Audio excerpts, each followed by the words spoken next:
Hey everybody, my name's Dave Jackson, and this is Tales from the Backlog, a video games podcast where each week I'm joined by a guest to talk about a game that we played.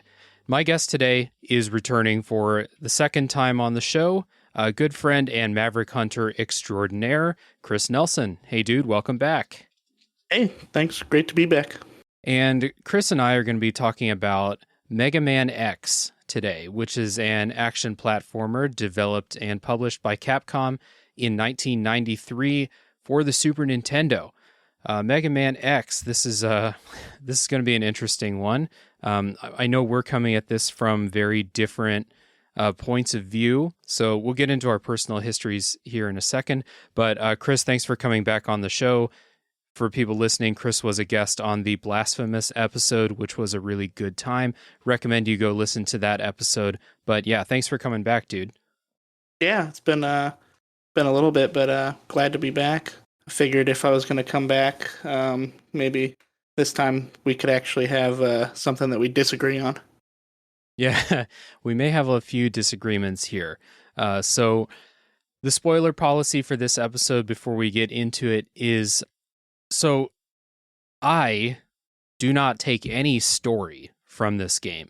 I know there is story, but I do not take anything from it, so I'm not going to bring up a bunch of story about it, but the spoiler section will be used to talk about the particular levels and experiences in the levels, experiences with the bosses and stuff like that, I think, and talking about the route that I took through the game and of course your experiences with that stuff too.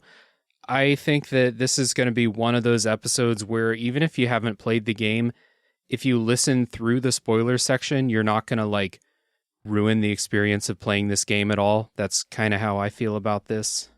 Yeah, a pretty similar thought on that. I know there's some small sections of storytelling in it, but I think a lot of the stuff was developed in the third and fourth game in the series. Gotcha. So yeah, it's they retro storied.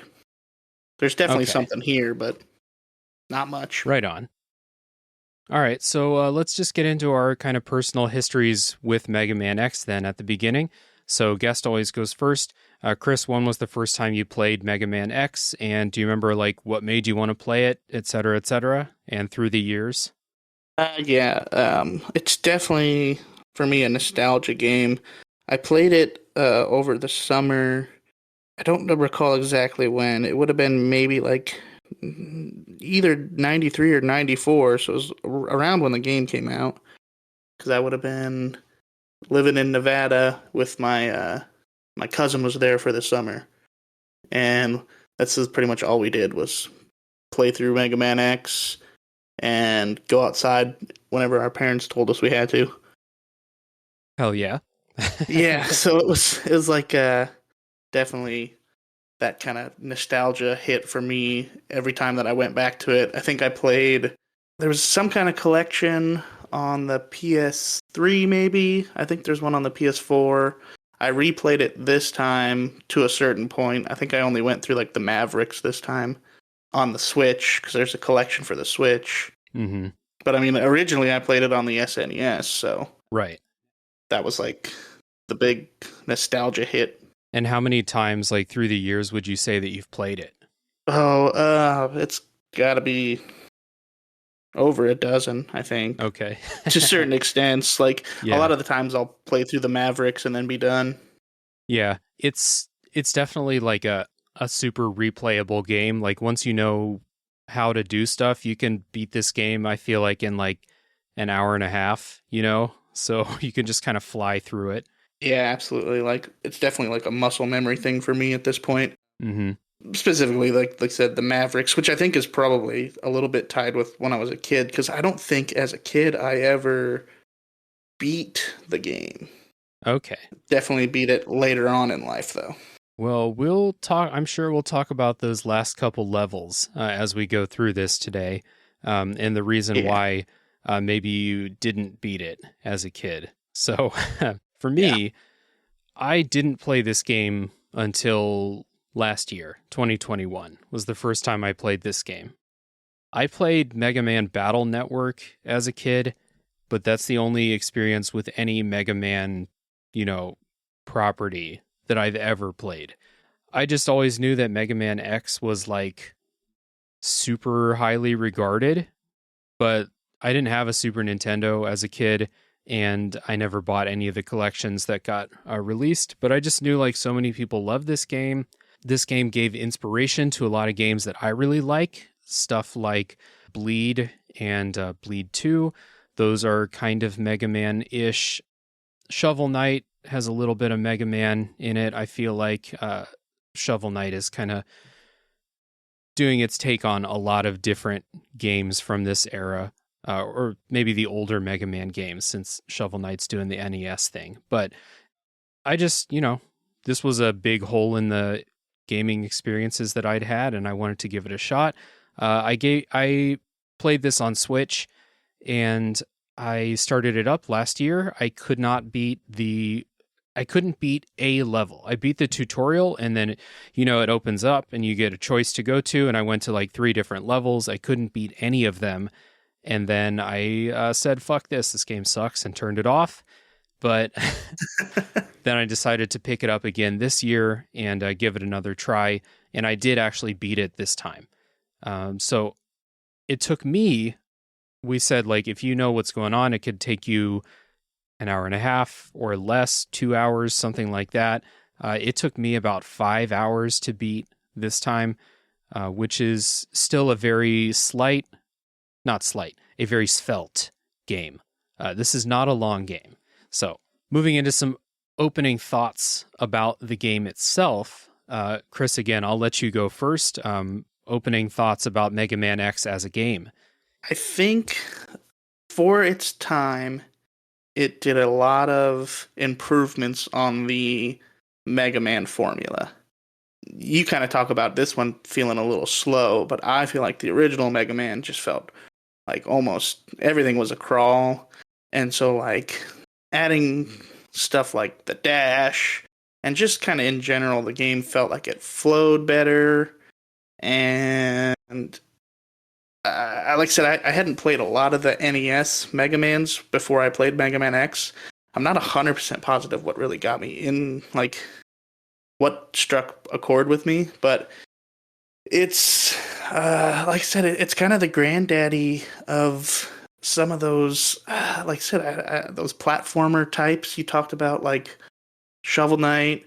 I mean, even the game we played previously, Blasphemous, some of the stuff from there felt very Mega Man. Specifically, like, I recall there was the one boss in Blasphemous that had a very Mega Man feel, and it's just, I don't know, it feels like, I mean, I guess it's kind of like what you said. You heard it held in such high regard that it's something that even after a first playthrough that you felt, you're like, I really have no interest in coming back to this game. Like, almost, I don't want to say the word obligation, because that, like, kind of puts this, like, well, if you're not a real gamer unless you've done these games and that game. But I feel like this is definitely one of those ones where people mention it and there's a lot of, like, instant flood back of memories, and, like, people can connect on it. I mean, hell, even inside the Tales Discord, it seemed like as soon as you brought it up, it was 5-6 people talking about their experience with it. Yeah, I was honestly like, this is me kind of projecting my own experience, but I had no idea that so many people played this game. Like, this was one of those ones where I was like, oh, Mega Man. Yeah, some people play those. And I know there's a couple people in the Discord that I already knew really liked this game. But then when I started bringing it up, like you said, so many people were like, oh yeah, Mega Man, like, here's everything I know about this game. And I've also played it 35 times. And I was like, what the fuck's going on here? Like, am I the only one who hasn't played this game? But okay. So opening thoughts. All right. I set out to play this to understand why so many people like it. And I get it. I get it now. Like, I understand why people like it. As far as Super Nintendo action platformers go, I think this is one of the better ones I've played. I don't like this game overall. I kind of respect it as a game, and the design decisions that they made are interesting and give me a lot to think about, but I did not like playing this game. I found it very frustrating, as people in the Discord knew, because I felt like I was popping in to complain every, at least once a day, popping in with my status update. This feels like a lot of outdated game design difficulty decisions, mechanics, ways to make a game difficult that are like the reason that I don't like playing retro games, because a lot of games resort to things that I feel like are cheap. And I'll get into those in the episode. And then, like, when the game was at its highest level for me, I was just thinking about games that I've played that did whatever's going on here better. So, like, you mentioned that boss fight in Blasphemous. And I remember you said that reminded you of Mega Man. I said Castlevania in the episode, and I get it now. It does feel a lot more Mega Man, but if they took that boss fight and put it in Mega Man X, it would be by far my favorite boss in the game. So it's like that kind of thing where it's like, I don't know if I can say like it's a bad thing about Mega Man X because it came out, 25 years before Blasphemous, but like it's when I'm here in 2022 playing both games, one of them is so clearly more fun for me that like I just didn't have a ton of fun with Mega Man X. But we'll get into it, man. We'll get into it. I do love the music. I love the way this game looks, and I love the exploration and the rewards. So there's a lot of stuff in this game that I like. I just didn't like playing it. So we'll get into it.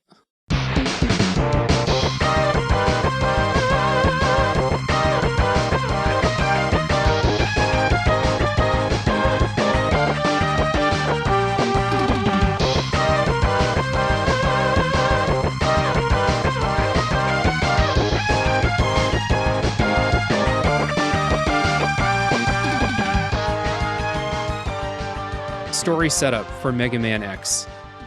Okay, I'll give you the story setup, and then this is going to be the last time I mention story in the entire episode, I think. So, this game takes place a century after the original Mega Man series. Mega Man X is set in a futuristic world. I thought all Mega Man games were in a futuristic world because he is a robot, The world is populated by both humans and things called Reploids, which are robots capable of thinking, feeling, and growing. And, because of this, you know how this story goes. The Reploids are also prone to destructive and renegade activity. And some of them go ahead and follow those urges. And those are referred to as the Mavericks. And those are going to be your 8 bosses in this game. The protagonist of the game is called X, not Mega Man. I'll be referring to him as Mega Man because I just can't train my brain out of it. That little blue robot man is Mega Man to me. But his name is X. He is an android member of a military task force called the Maverick Hunters with the help of his partner Zero, which I assume is the namesake of Mega Man Zero games. Am I right there, Chris? Correct. It's the same Zero. Okay, so later on you're playing as Zero. In this game you're playing as X, and you need to defeat Sigma, who is a powerful maverick leader wishing to bring about human extinction. That old chestnut. So what happened was I started this game up, and I saw the opening cinematic that kind of gives you the backstory, and then I played the tutorial, and I went to go to the first level and I couldn't do it. I put this game down for like 6 months. So then when I booted it back up to play it for this episode, I forgot all about the story. Like I forgot there was a story. So all of this story setup I just gave you is just Wikipedia summarizing. To me, Mega Man has no story. And if there is a story, it just goes in one ear and out the other. This is all about action, platformy, blasty to me. Do you get into this story stuff in the Mega Man games? Yes and no. I definitely wouldn't say like I'm a lore master. Mega Man is like a lesser degree of soldier than Zero is. Yeah. And Zero's like who you're aspiring to be. Yeah. And so the whole story is kind of just get strong enough to be as good as Zero. So Yeah. you can beat Vile, the purple dude at the beginning. Hmm. And then Sigma, I mean, honestly, they don't ever really mention Sigma until like you beat the 8 Mavericks, I think. And Zero Hmm. says, "Hey, I found Sigma's lair and I'm going to scout it out. You go this other way." Hmm. So the story is very minimal, and I think a lot of it was I don't know if Inafune and those guys knew it going in, or if it was something that they just kind of, as the games were popular, they were like, well, we can start telling more story. Yeah. Seems like some of these like popular, I'm not saying that this is definitely what happened in Mega Man, but there are some like older retro game series where it really feels like they started out with no story and they're just like, let's just make a game. And then they got really popular and they're like, well, we're on the 4th sequel now. We should probably start adding some story in here. Yeah. Kind of the feeling I got. Like you said it, there is no story while you're playing the meat of this game. There is nothing. No one talks to you, nothing. You go into a level, you go through the level, you fight the boss doesn't say shit to you, you beat the boss, nothing happens. Every now and then, the only character you'll really talk to is like if you get an upgrade, I guess the dude who made X Mega Yeah. Man, he'll say something, but it's mostly about the upgrade you're picking up. Totally possible to play through and get no story at all. And then when you get to Sigma at the end with the final boss, it's just some mustache twirling, evil Yeah. villain A little stuff. bit. Yeah. So that's really all I got. Kind of, X, you're so dumb for not believing the way that I do, and we're better than the humans, Hmm. so that's why I have to kill you. And to be like, let me make this clear. I'm not mad that there's no story here. Like, it's perfectly fine with me that a game like this doesn't have story up front and happening all the time. And if it turned out that there actually was no story at all, it probably wouldn't affect how I feel about this game uh, at all. I'll just have you at some point Google the Mega Man X4 Zero. What am I fighting for? And then you can determine how well they did with the story Okay. and the writing. I was just so shocked when I went to get like basic story set up on Wikipedia, and like let's say the Wikipedia entry for story for this game is like 6 times the amount of text that's in this entire game. Yeah, So I was super surprised to see that. But anyway, Mega Man X is, I feel like its main claim to fame, or the thing that I found most interesting when I booted this up, is that you can play this game in any order you want. When you begin, you get through the tutorial, you have 8 levels to choose from, and each level is kind of like the habitat of a Maverick boss. And then at the end, you fight the boss. You can do these in any order, though. So, like, you beat the tutorial and then just gives you the level select screen. Is this, Chris, is this how all Mega Man games are? Again, this is the only one I've played. yeah. For the most part, if you're talking like the Mega Man series and the Mega Man X series, I think the Zero series does a little bit of different ideas.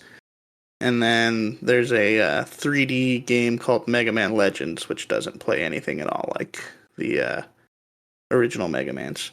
But like all of your Mega Mans 1 through I think 11 at this point, and Mega Man X 1 through 8 pretty much play with that, 8 Mavericks. I think there's a tutorial at the beginning every time. Mm-hmm. And then a couple, some boss levels and a boss pretty much. Gotcha. So, as somebody who has played this game, you know, a dozen times at least, right? Yeah. Like, I imagine that if you're coming back to this game and you know everything about it, that being able to pick and choose what levels you do is really cool, right? Like, it kind of gives you some agency over like what upgrades you want to get first. Because when you beat a boss, you get an upgrade, a special weapon, and something like that. And that unlocks other stuff that you can find in the levels, like secrets, treasure, and then that upgrade will help you against another boss later. So I assume that when you go back to this game and replay it, this non-linearity is really nice because you can just choose what order you want to do stuff in, right? Yeah, and then you like you talk about people like doing like buster only runs, so they don't use the weaknesses on bosses. Then you got stuff like if you I don't know if you you pretty much played through this once, but beating other stages affects other boss stages. And I might have mentioned it to you on the Discord, but like you beat the Storm Eagle, and it directly affects Spark Mandrill's stage. Right. If you beat Chill Penguin, it directly affects Flame Mammoth stage. Like, and in ways that like sometimes make the level easier. So it's kind of, you can kind of mess around with that. Like I think there's a pretty well established like order, at least based on like weaknesses. But I know like for the most part, like everyone agrees no matter what you do, you got to go get the dash boots first. Yeah. So that kind of leads into like my experience with this, which is that I didn't enjoy this. I respect it as a game decision, and if this is the way that all Mega Man games are, then that's the way it is, right? But like for me personally, I didn't like this because, like you said, the first stop feels mandatory to get the dash in Chill Penguin's level, right? And then like I would just kind of be picking levels at random. I would get to the boss. The boss would destroy me because the bosses are generally difficult, I think. At least in the first like several levels before you get like an armor upgrade, you get killed in like 3 hits. And I'll talk about the bosses in a little bit, but I found them to be really hard. And so every time I would pop in and ask for advice, the advice was always go to this specific level, get this specific upgrade, beat this specific boss to get, someone's weakness so you can go back to that level you're having trouble with and have an easier time with it. And so that kind of defeated the purpose of picking what levels I want to do, because I would bash my head up against it. This level's too hard. This level's too hard. This level's too hard. Oh, this is the level I was supposed to go to. Well, I just spent, 45 minutes to an hour not having any fun against like these bosses that were super hard, only to find out there's one specific key almost in some seemingly random level. Because part of what makes this difficult for me is that the weaknesses don't make sense. And so it's like Chill Penguin has an ice element to him, right? He's weak to fire. That makes sense. But I got to go fight Chill Penguin first, or go to his level first at least to get the dash. And then you go to, let's say, the Mammoth. Okay? The Mammoth is not weak to ice, which is the way that almost every video game works, or water, Yeah. The Mammoth is weak to wind, which I don't know if anyone's familiar with how wildfires work, but wind is not what puts out fires. So I was very frustrated by these weaknesses, and it wasn't something that I could guess. And there's a lot of bosses where it's like, okay, you have the launch octopus, and he's underwater. Okay, so water type enemies are weak to electricity. That is how every video game works, but not in this game. So if you pick up the electric upgrade and you think that's going to help me against that boss, it's not. And so this non-linearity just turned into, it felt random what stage I was supposed to go to in what order. And again, every time I went into the Discord to ask for advice, people were like, oh yeah, what you have to do is go to this level, because for some reason iguanas are weak to boomerangs. And I was like, oh yes, of course. So, or chameleons are weak to boomerangs. Yeah, Yeah. you've never hit a chameleon with a boomerang?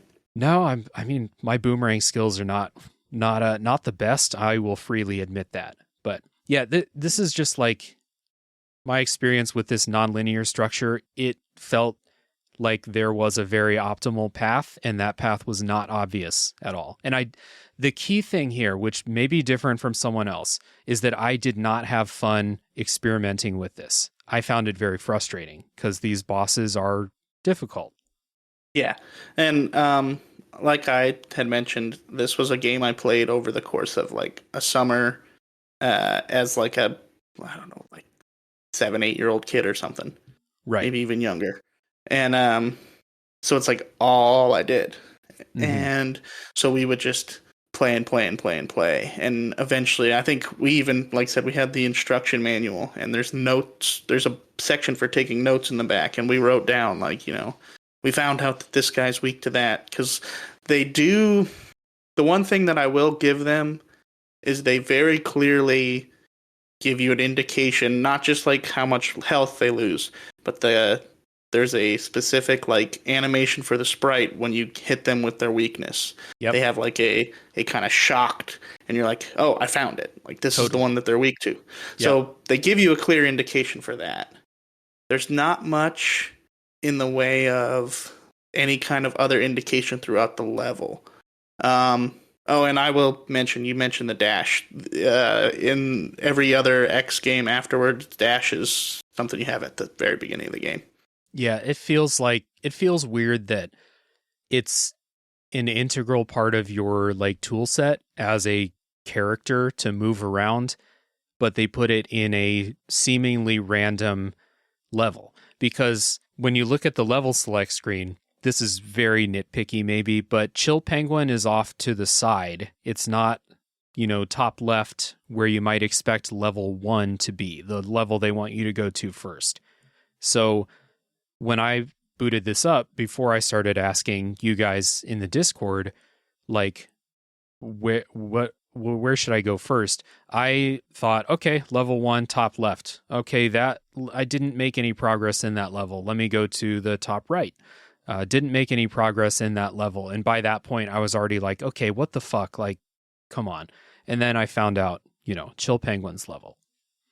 Yeah. And the only thing I'll give maybe, and I'm not saying it's good game design, but the dash upgrade is on the linear path compared to any of the other upgrades. Super obvious. So it's clear they want you to have it. Like they really want you to get that upgrade.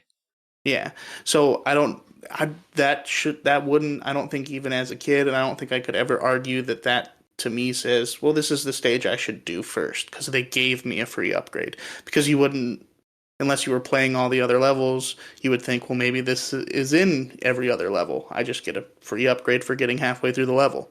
Mm-hmm. So I'm definitely not saying it's super great game design in that aspect, but I think there's definitely some, what's the term? Basically, you're keeping somebody playing through making the game, like I said, the non-linearity of it, and the difficulty. I think the speed run for this game is like it's under an hour. I think it can be speed run or sped run.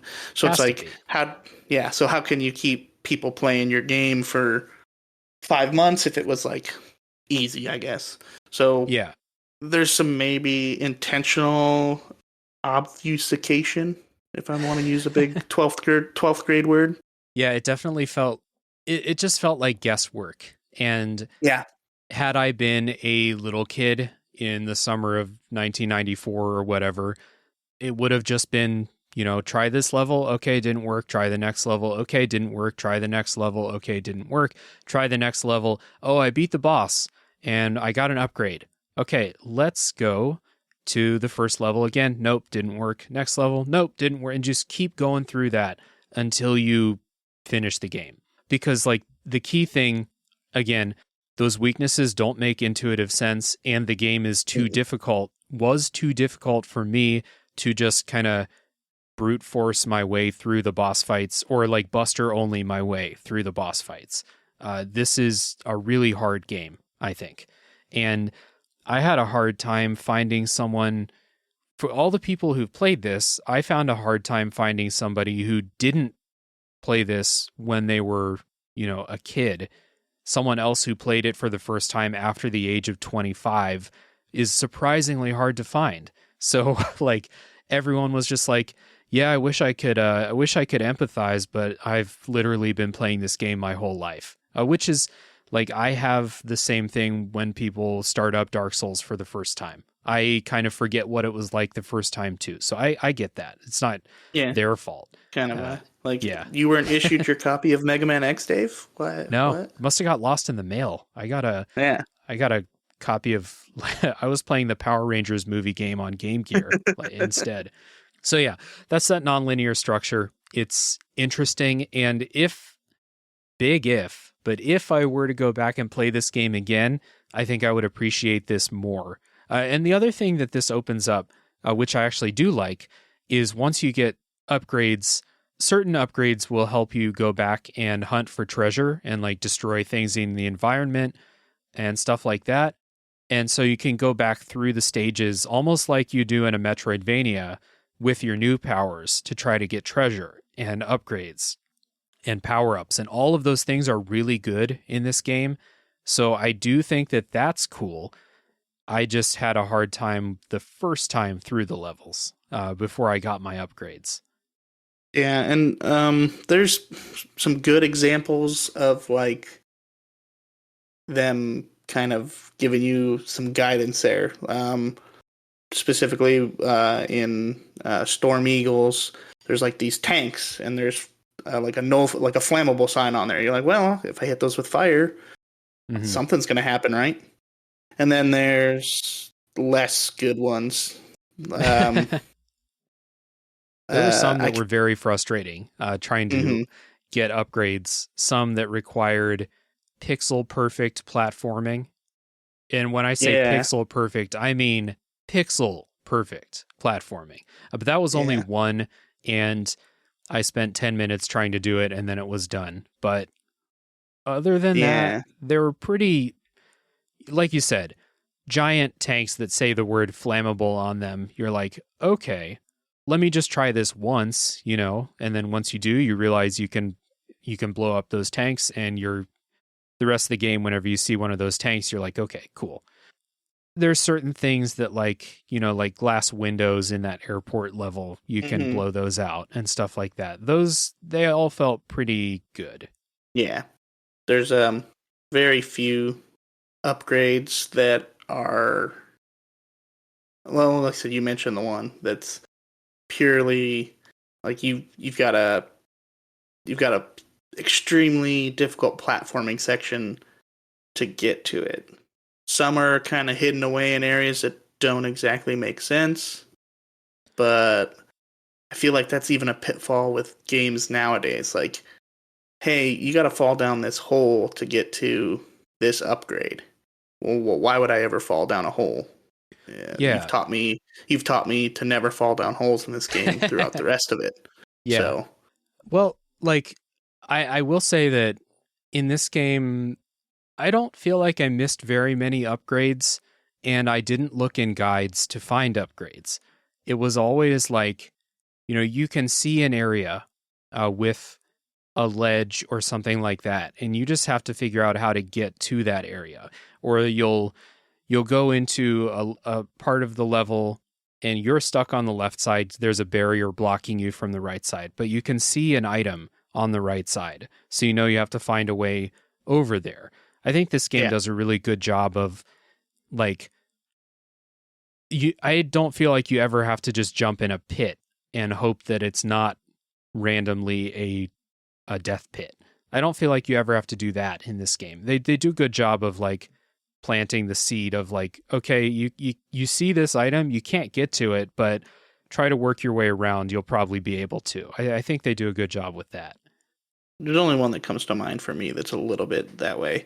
But I think I found them all as a kid, and in 1994 or 5, there wasn't the internet that we knew it as today. So I wasn't really going on any kind of guides. And I Yeah. don't think I had a subscription to Nintendo Power. So So if you don't have that, then you're on your own, truly on your own. yeah. Yeah. So I found them when I was like 8. So I Yeah. think you definitely got a point there. Yeah. There are some games where it's like Metroid, for example. It's like you Hmm. want this upgrade, you have to bomb this specific part of the floor that looks like every other part of every other floor. Yeah. And Mega Man X is definitely not like that. They want to show you the upgrades, or like you'll see a ledge and you're like, okay, I maybe have to do a pretty like skilled dash jump to get over there, but it's not that hard. You can Yeah. get there. So yeah. Yeah. It's definitely no like Simon's Quest. Like kneel in front of this freaking headstone and a tornado will pick you up if you have the right items. And Oh like, no, not even how would you ever close. know that? Right.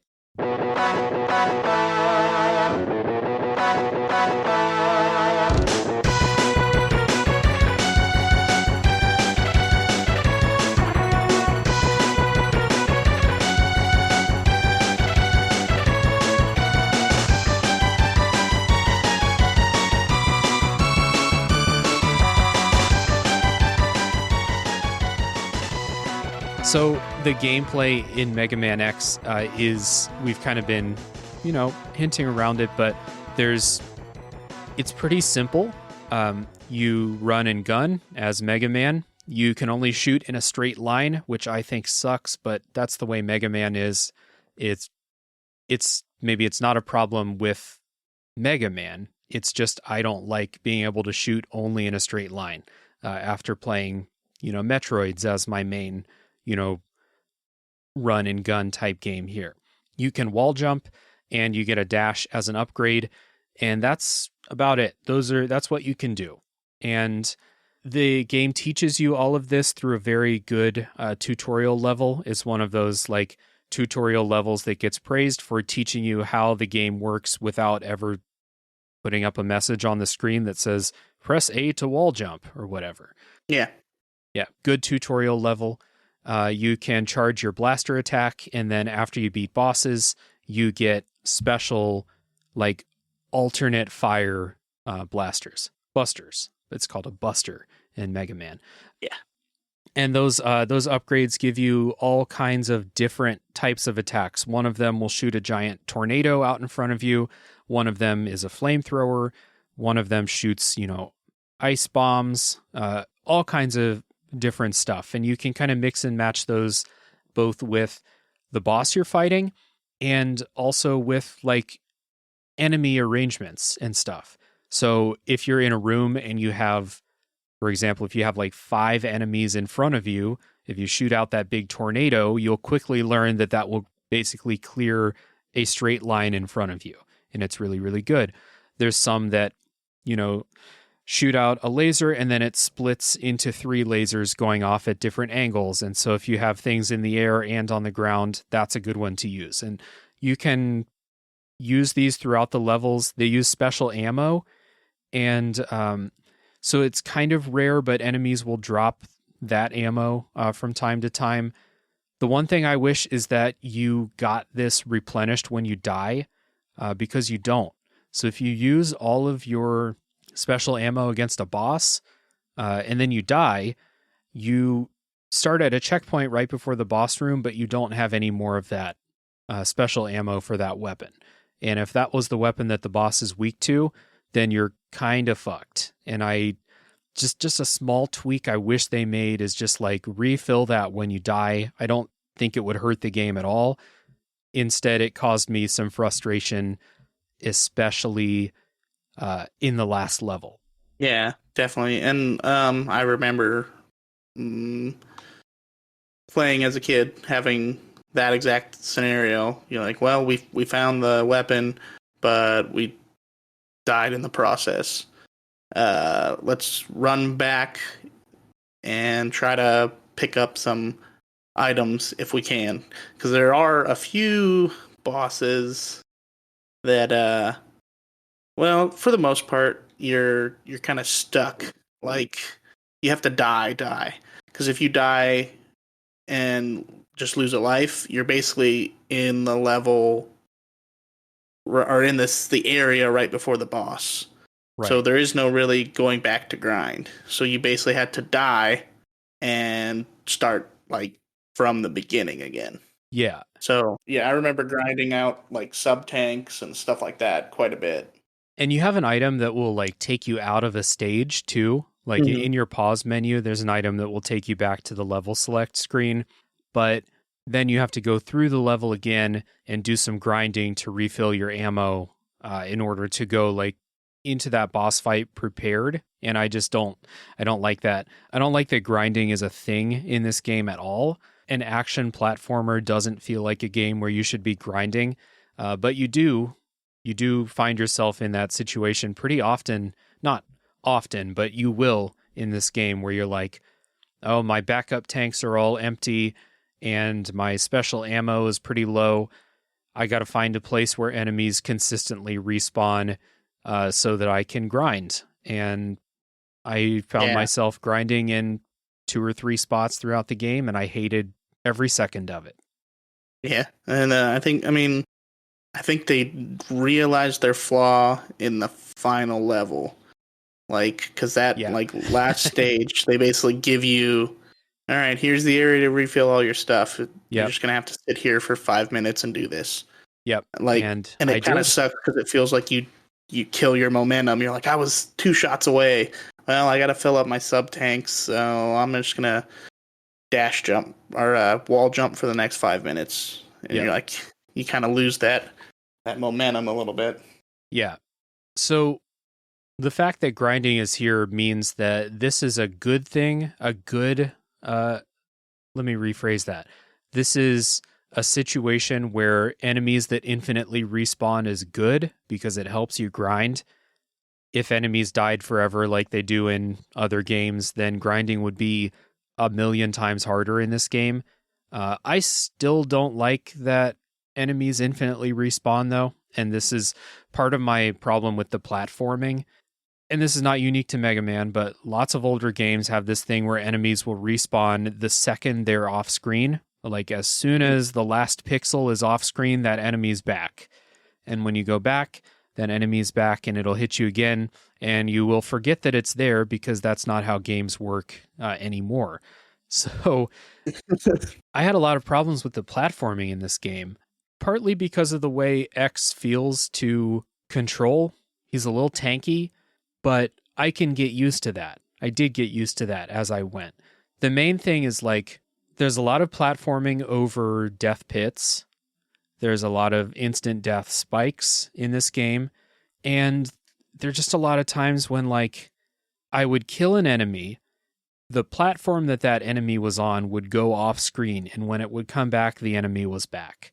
Or I would kill an enemy and then I would fall down to a lower part of the screen. And then I would try to jump back up. That enemy's back. I got to do it again. This is especially bad in the sections where you're wall jumping up, like tower sections. And every time you get hit, this game has knockback when you get hit. So you fall back down, go back up. All those enemies are back. Try again, except you have less resources this time. I found this pretty demoralizing, to be honest. Definitely, and like one of my least favorite stages of all of them is the boomer Kwanger, because it is such a vertical stage. So, or you're getting that kind of thing constantly. And there's a couple of other instances. I think there's one that I think you mentioned at one point in Discord, which I think is kind of famous for being a One of the pain last in the levels, ass. yeah. Yeah, and just because they're getting real slap happy with the copy paste enemy, and you're just like I said, you're constantly getting like that knockback down, onto the last platform you could get to, and then the enemies are back, and you're talking like you said, your resources, not just your health, but like there's certain weapons that their charge effect can kind of help you get through it. The shield and the chameleon kind of makes you like invulnerable for a Hmm. short amount of time, and that helps with that. But like you said, every time that that runs out, or there's certain times that enemies that are set up to like destroy that shield right in the perfect spot for where you're going to get knocked back, and then you gotta recharge it and do it again, and it's uh it's definitely, like I said, I think some padding a little bit, maybe like you're gonna be stuck in this area for a little bit because we need you to play our game for longer. Maybe. And with the enemies that respawn when they're off screen, I can get used to that because I can learn that that enemy's there. Like, I don't like it, but I can learn it. The thing that sucks even more than that is there are several parts where there are enemies just flying in from off screen and they just infinitely Yeah. fly in, like the Medusa heads in Castlevania, and they're a lot faster than the Medusa heads in Castlevania.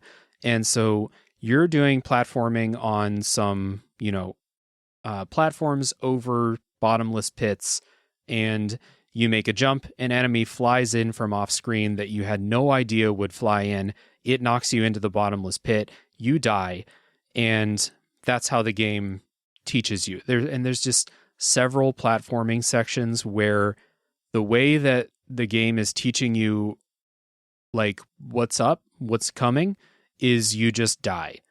And the first time going through it, there's no way to not die, I feel like.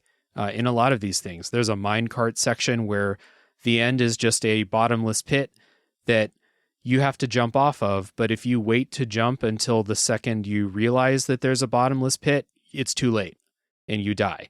So then you have to do that whole section again. And I just don't like this. And it's exacerbated mostly by the fact that this game has lives and game overs, which and a password system. If you're playing the older versions, the Switch version has like a password save feature, save and load. But losing your progress through a level, having to go through a level again because you got a game over because the game just is trying to teach you something by killing you, really frustrating.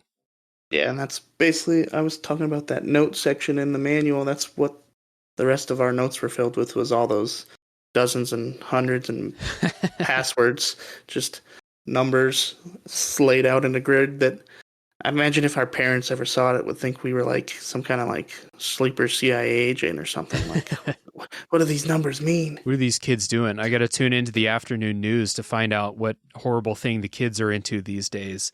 Exactly. But yeah, I think it is a little bit a symptom of the time. The death as a teaching mechanic and the live system. And there's definitely, like I said, these platforming sections that are difficult because of leaps of faith and enemy spawns and stuff like that. And the one I don't know if you noticed it, the enemy that I think is probably like, if I hated an enemy in this game, it was the little propeller bot with like a face. Mm-hmm. And Yep. those are kind of the ones that come and knock you down. Well, when he hits you, he like does a little chuckle, and it's really an insult to injury Asshole. kind of thing. Yeah, Yeah. he's a real dick. Yeah. So the platforming was the part of the game that I enjoyed the least.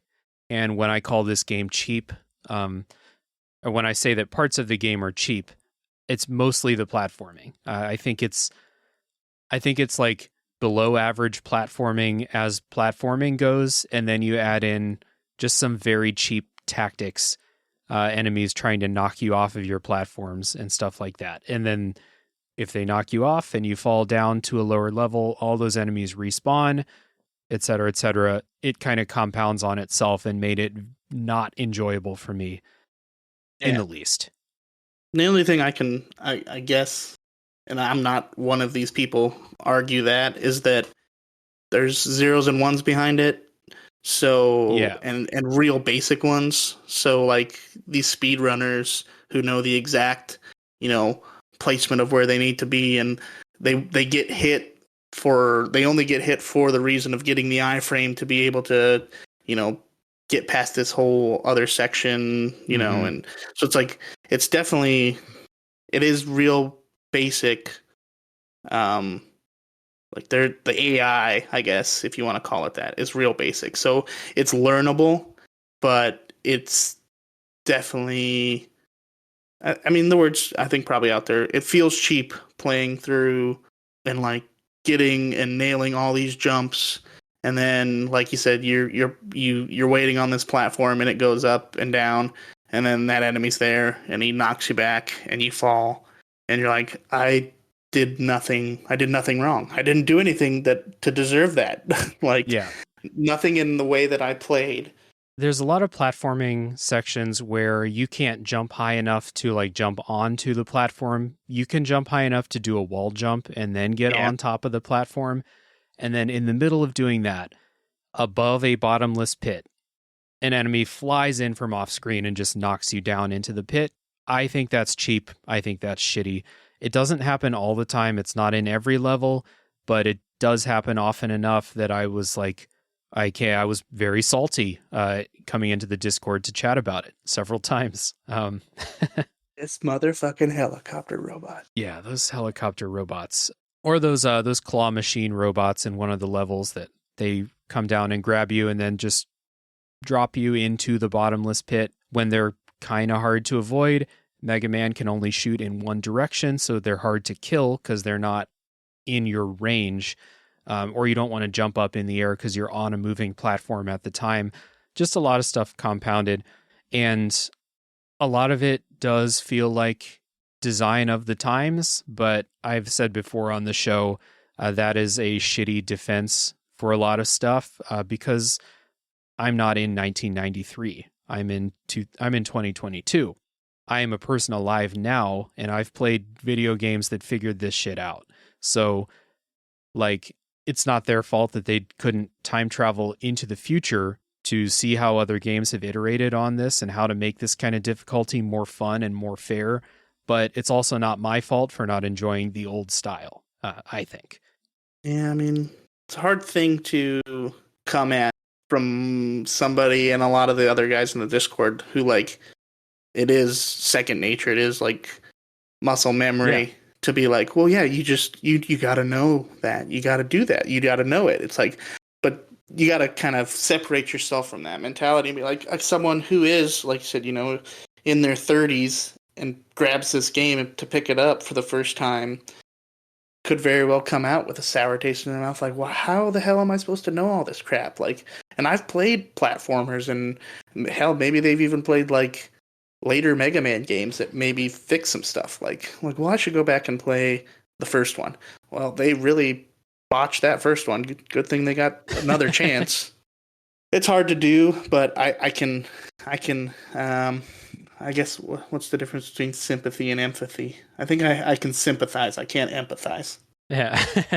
Yeah, and like I said, it's kind of similar to me, someone who plays Dark Souls for the first time, and I have, over 10 years of experience playing Dark Souls. Like, I get it. I can understand that, like, oh yeah, this is weird for a first time player. This is hard. The other thing that I thought was average at best or cheap at times were the bosses, the boss fights themselves. I thought they were mostly okay. Like, I didn't really have fun with most of the boss fights. And the only times that I felt like the boss fights were interesting was if I had found the weapon that they're weak to. There were a lot of boss fights that I went in without that weapon that they're weak to. And they kill you so fast. Like I said, before you get that armor upgrade, I got killed in 3 hits against the first boss and other bosses after that too. A lot of the attacks are too fast to dodge. And again, you can take 3 hits, you cannot heal, so you die very quickly. And then you have a life system with a game over system. So if you don't have the upgrade that helps you with that boss, I never really went into a boss and had that good feeling of learning its attacks without the upgrade that they're weak to. The ones when I did have the upgrade they're weak to, it was basically just like you said, they have special animations when they get hit by their weak attack. So a lot of them, you can basically just like stun lock them to death with the upgrade that they're weak to. Thinking of the one that you use the ice upgrade on, you can stun lock him to death. The one with I think the one that's weak to electricity, you can stun lock him to death. There are a couple that you can do that with at least. And so those were easy, but they weren't fun. The only boss that I felt like was actually pretty fun was the last boss in the game. It's a 3-phase boss fight, it's a lot. I complained about that in Dark Souls games. But the boss itself, you do have to learn. And I had a good time with that one. The other ones, I just felt like, they just kill you too quickly, or you have the upgrade that they're weak to and you stun lock them to death. Neither of those is very fun for me.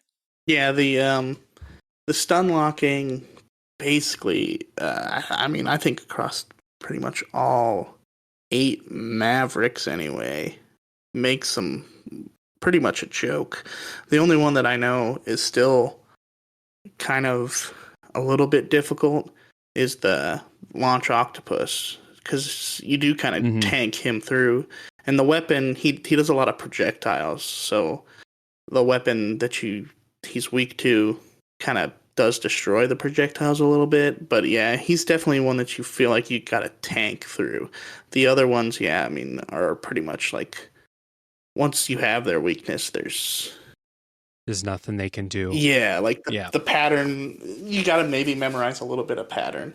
But like I said, I think me playing as I did and had to figure all that stuff out, so I was initially like having to learn the pattern, and then once I found that weakness, I had kind of already gotten some of the pattern down, so I just knew exactly where I needed to be standing, whenever that stun lock animation released.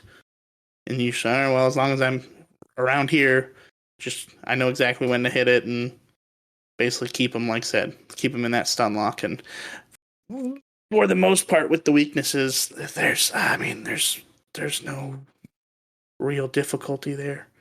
Yeah, doing it with the X Buster, I think, would definitely be like, you'd have to nail down every pattern. The best experience I had with the bosses was one of, like I said at the beginning, one of thinking like, this is fine. It's not super frustrating. It's not super, it's not cheap. It's fine. I remember a boss fight in another game that is like this, but it's a lot more fun. And that's just kind of the feeling I had with the boss fights in this. Again, until the last one, which I actually quite enjoyed that fight. But that one, by that point, you're very powered up. I had, all these extra energy tanks and stuff like that. If I was trying to do that on one health bar, that would have sucked royally. Also, just like maybe a couple things made it harder for me too, because like I didn't know you could heal with those extra energy tanks. I thought that those were like reserve tanks for when you died, they would fill you back up or something, because the game doesn't tell you, and this is something that's in the game manual, I think, but again, 2022, I don't have the manual, and I guess I don't play enough retro games to intuitively know like, oh, I'm starting an old ass game, let me get the manual, let me download the PDF of the manual so I know what the hell's going on here. Yeah. There were a couple of things like that where I was just like, oh man, I didn't know. That would have been helpful to know that I can heal. I picked up a couple of these energy tank upgrades. Yeah, would have been nice to know, but I didn't. So yeah, just kind of frustrating, not super fun. Like I never really hit a point where I was like, this is fun. This is a blast. It was more just like, this is fine. This is not bullshit. Until the last boss and the last, like, I guess saying there's a boss rush isn't a big spoiler because all Mega Man games do that from what I hear. That was pretty fun, actually, because I knew everything at that point, or at least I knew most of the stuff. But going through the first Maverick stages, the bosses were either too hard because I didn't have the upgrade, or they were super, super easy because I did have the upgrade. And like I said before, getting the upgrades and having them for the right boss felt very random to me, and that wasn't very satisfying. Yeah, you kind of talk about like what I guess as a kid, what would I have found fun about this game? And I don't know if it was maybe just kind of a pure challenge kind of thing, like getting that kind of dopamine hit when you did finally, figure it out and beat the boss. And I mean, obviously, like Mega Man X has one thing, it's a lot of style and aesthetically, it's super cool. So it's like it feels Yeah. cool playing the game, seeing the kind of stuff you're seeing, and like the visuals look good, specifically like for that older Super Nintendo style game. But like I said, yeah, I don't know if it's like a challenge like that kept driving me on.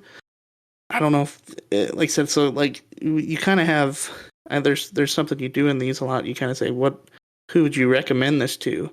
And I like reading through the notes. I have no idea. I don't know who I could recommend this to, honestly, unless you played Well, it when you were a kid. yeah, like, and I don't want to. We'll get into that in a second, but like, I don't want to say that this game isn't for anybody, because there are people who, unlike me, there are people who are a lot more forgiving for a lot of the stuff that I've complained about, because there are people who either it just doesn't bother, or they're able to like make peace with the fact that a lot of this stuff is just the way that games were in the early 90s, which is just, again, just something I can't personally make peace with, because I am a person in 2022, for better or for worse.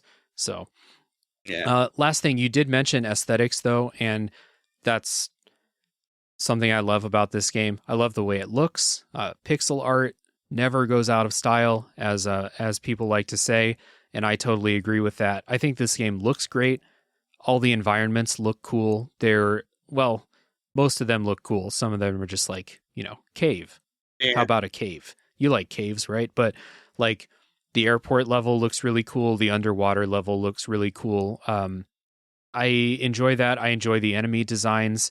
I recognize a lot of them from my Mega Man Battle Network days. I always thought they looked cool. As I think Mega Man looks cool, I've always thought that.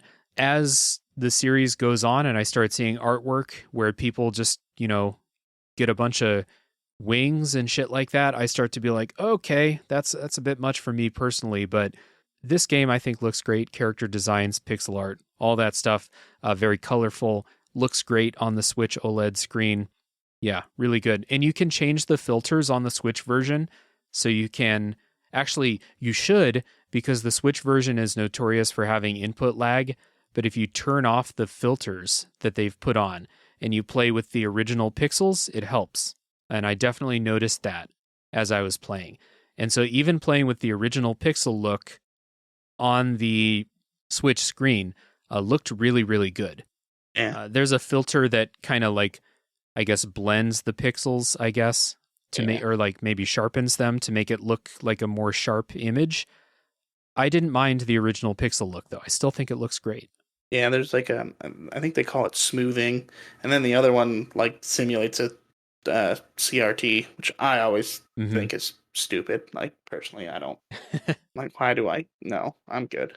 Well, like, I get a lot of people have nostalgia for the way older games look on a CRT, and like the visual design magic people did to make their games look really good on a CRT.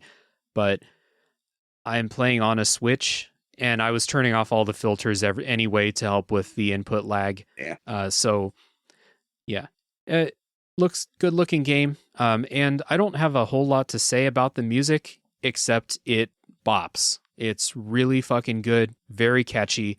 A couple of the stages had music that like stuck in my head as I was walking around and doing stuff throughout those days when I was playing. I think Storm Eagle's level has my favorite song in the game. Really good. Again, chip tunes never go out of style either. There's a reason that so many games coming up even these days have really catchy and really great chip tunes. It's never going to sound old. Maybe some of the like big orchestral music that some of the the more recent AAA games use, that's gonna not sound as interesting later down the line. But these chiptunes, Mega Man X, love it. Oh yeah, I think some of the most like earworm kind of music it plays in my head days after I've played it. Launch Mm-hmm. Octopus's stage is like a one of my favorites, just because like there's like a real like kind of pounding like thudding bass line that like plays through the whole thing. And Spark Mandrills is a good one too. I think of all those are the two that I definitely like. There's a couple of like kind of mildly uninspired, just like comes to mind as a again Boomer Kawanger's like stage to me just kind of feels like a generic chip tuney kind of song. But like if you're only got one that's not hitting like a top tier chip tune, then your entire composition is probably pretty solid. Yeah, it's pretty good. And like, I will take an average chiptune, soundtrack song over an average, big orchestra. It just sounds more memorable to me, I think, and I enjoy it. So yeah, even if there's a couple stages where the music is whatever, it's still enjoyable. I just like listening to chip tunes. So Yeah. for the longest time, I thought chip tunes were songs sung in the Alvin and the Chipmunks voice. So like whenever whenever I heard the term chip tune, I was like, that's weird. Why are so many people into this? And then Why do so then many I figured people out what like it those was. fucking chipmunks? Yeah. I thought the Chipmunks went out of style decades ago, but people are still like, oh, Celeste has really great chiptune music. And in my head, I'm like, that doesn't fit what that game's all about. This is a really But serious game. Why the fuck are the chipmunks in it? yeah. Yeah, the Chipmunks are going to help me come to terms with my identity. But yeah, good music in Mega Man X. If you're listening to this episode, which you are, if you're hearing me say this, you've heard some of it, and I hope you agree it's very good. Let's get into some final thoughts about Mega Man X before spoilers, and kind of let's try to figure out what kind of person we would recommend Mega Man X to. So, guest always goes first. Chris, what do you think? Yeah, this is one that I've kind of like said I mentioned earlier been struggling with. Like I definitely like people who are retro gamers who maybe miss this one. Like they describe themselves as a retro gamer. I think this is definitely like a powerhouse in that realm Mm-hmm. because I mean it does play well, and if you're like already kind of going in with the mentality of the retro flaws, the lives, some of the cheaper decisions to like hold you up a little bit every once in a while. And I mean, like I said, it feels like there's so many other games now that pull from this series. So I don't. Maybe it's mandatory play, maybe not. But I think yeah, the only people I could fully recommend it to is a quote unquote retro gamer who somehow missed this title, which I think would probably be hard to find. Yeah, I can't imagine there are many people who are like, I fucking love retro games and I never played Mega Man X. Seems a little odd to me, but if that's you, then I do think that this is like one of the better action platformers from this era that I've ever played. I don't like most action platformers from this era though. So there might be better stuff, or there might be stuff that I fucking hate that people are like, no, it's actually really good. And it's just like my personal tastes. Well, I don't need to go down the list of retro games that I don't like. No one wants to hear that. So, like, I did not enjoy most of this, which I've talked about. And I hope I explained myself well about reasons why I felt very frustrated more than I was having fun playing this. I think, Chris, you're right. If someone is like, I love retro games, I want to play the ones that I missed and they didn't play this, then yes, play this because I do think of the era, it's one of the better ones I've played. people who want to take a little gaming history tour, like I've mentioned that before, if you want to take a tour through the history of video games, I think this is probably, you should play a Mega Man game, right? And people often say that this is one of the best, if not the best Mega Man game. So why not play this one? Otherwise, yeah, I don't know, man. Like, if I ever get the urge to play a game like this, an action platformer, there's so many other games I'll go to before I play Mega Man X2 or, even replay this game. There are just a lot of other games that I think do what Mega Man X started, but they've been iterating on it for so long that they're just way more fun now, way more forgiving, which leads to it being more fun for me personally. So, yeah, I'm kind of with you. The retro gamer who missed it or the person who wants to take a gaming history tour, play Mega Man X. Everyone else, play it, whatever. It's not that expensive. The Switch collection goes on sale often.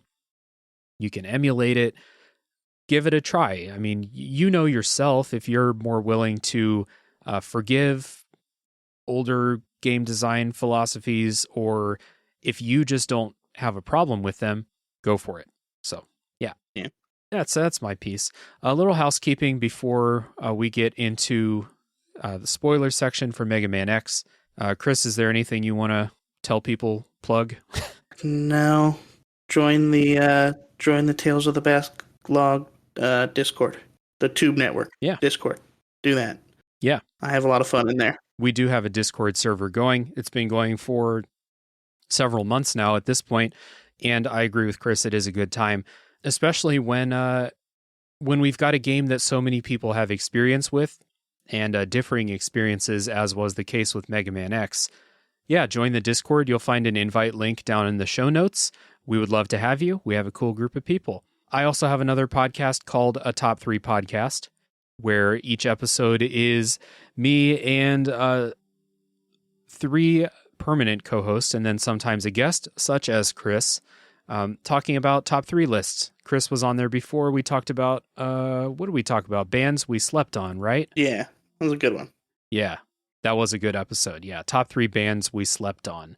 So all kinds of topics, sometimes video games, sometimes not. A top 3 podcast is a good time. And if you want to support Tales from the Backlog, the best things to do are to hit subscribe if you haven't already. Leave a rating and or review if your platform allows it. If you've enjoyed this episode, I would appreciate that. And yeah, Chris and I were going to take a break. When we come back, it is spoiler time for Mega Man X.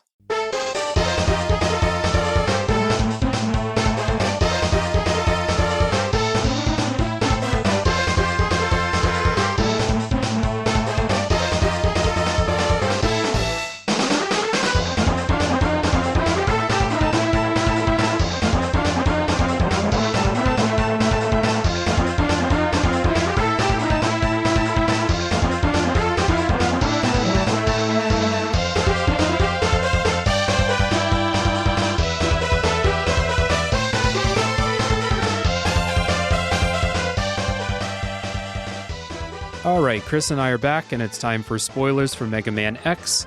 And like I mentioned in the non-spoiler section, there is no story that I'm going to take away from this game, really. So this spoiler section is going to be just kind of running through the levels in the order that I did them and talking about our experiences there, kind of lightning round style. The first level is Chill Penguin, who, very cool name, cool boss. I like a penguin. You get the dash upgrade in Chill Penguin's level. Like we said, this is mandatory. If you're playing this game for the first time, it should be on the front cover of the game. Do Chill Penguin's level first. Don't fuck around in the other levels. Get that dash. I kind of mentioned it before. Mega Man runs so slow. He runs like he's running through fucking molasses. So if you don't have that dash, you are just making such slow progress through the levels. Dashing around is a lot more fun. Yeah, I think dashing is after you get it, is pretty much the only way you get around. I don't think there's sections that I wasn't dashing. And yeah, I don't think there's a single guide that I've ever seen that doesn't have Chill Penguin at the top. I think there's a little bit of variation going forward, but yeah, like Chill Penguin is tutorial number 2, essentially. Yeah, I would agree with that. It's a pretty hard boss fight. Like, I don't have a lot to say about the stage itself. I thought the boss was really hard. It took me like an hour to beat him the first time because I didn't have the flamethrower that he's weak to. So, yeah, I had a hard time with this. His attacks come out very quickly, and if you're doing this as the first boss in the game, you get killed in 3 hits. So, yeah, tough for me. Yeah, a lot of his because a lot of his attacks kind of are him directly running into you, and that's generally how you suffer like the most damage from bosses, is if them directly kind of hitting you. Their projectiles sometimes do a little less damage, but he doesn't Mhm. really so much. He has a projectile, but it's if you play, and this is again someone who's played it 100 times, I don't fully recall how I got to the strategy, but I know the strategy is basically cling to the wall, wait till he jumps up on this ring in the center, shoot him down off of it, jump down over him, go to the other side of the wall, and then kind of either wait for him to either, if he's going to dash at you, jump up on the wall. Basically, it's this fight is stay up on the wall. Yeah, that turned out to be the strategy, is just kind of just wall jump over and Yep. over so that he can't do that bash attack on you. Mm-hmm. And then later on, when you have when you have the flamethrower and you do the boss rush, he's pretty easy. You just flamethrower him and then Yeah, and jump he's over got him that. when he bashes you. Yeah. Yeah, he's got that cool Street Fighter, or yeah, Street Fighter. Uh, when dang, what's the character's name? Uh, the Indian guy who's real stretchy. Dalsim. No idea.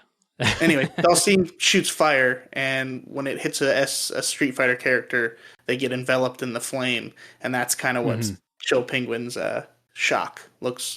His stun animation looks similar to a Street Fighter Yeah. like stun. Just Yep. I don't know, lame trivia. Well, some of the stun animations are really cool, and there's one in Mm-hmm. particular that I'll mention in a little bit. When you beat Chill Penguin, you get the shotgun ice weapon, which shoots out a big ball of ice. The only notable thing about this is if that ice hits a wall, it will explode in a couple different directions. So Mm-hmm. it's nice for like if you miss an enemy with it, sometimes it'll hit them on the ricochet or it'll hit a different enemy in the Mm-hmm. room with the ricochet. So I appreciate that. Other than that, I didn't like this weapon because the rate of fire is very slow.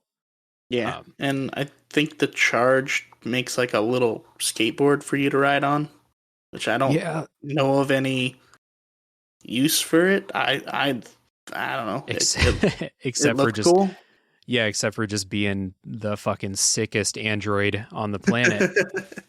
Next up is Storm Eagle, and I did this one next because I was told that getting the dash makes this fight better. Maybe I should have waited until I got the weapon he's weak to, but it's a lot more of a platforming level than Chill Penguin's levels. It's one of those ones with enemies on platforms, and then if you leave the screen, they're back. You have to kill these enemies to be able to use their platforms, so that's where some of that respawning enemy stuff gets annoying, I think. I enjoyed this boss fight. I beat it on maybe the second try. This is one of the boss fights where I was like, I instantly am like, I have fought 100 bosses with these exact patterns Yeah. before, so I get it. I get this boss fight. It wasn't that hard. And again, fucking great song in this level. It's my Yeah. favorite in the game. It's a good level, and if we're talking kind of vertical platforming, I think this one does it the best. When I usually do my runs, Storm Eagle, I think, is actually at the end Uh huh. because of his weakness. But you also definitely need the dash to make it through his level. or make it through Yeah. his fight, because he's Right. got these big old wind gusts that he just kind of, at one point in the stage, he's just boss fight, he's gonna continuously try to blow you off the edge of the level. So you have to Yep. dash into him and then Mm-hmm. shoot him to basically knock him out of that animation. Yeah, I just thought this was all right. Like a pretty good boss fight as far as bosses in this game goes. Pretty easy. And he gives you the tornado weapon. I forget what it's called exactly. Storm tornado, maybe, I'm guessing. Yeah, that I kind of, for being a big fan of the game, I kind of suck at some of the names. Yeah, it's all right. They're kind of Teflon for me. Like I just played this like last week and I already forgot what a lot of them are called. But the tornado weapon was my MVP throughout the game.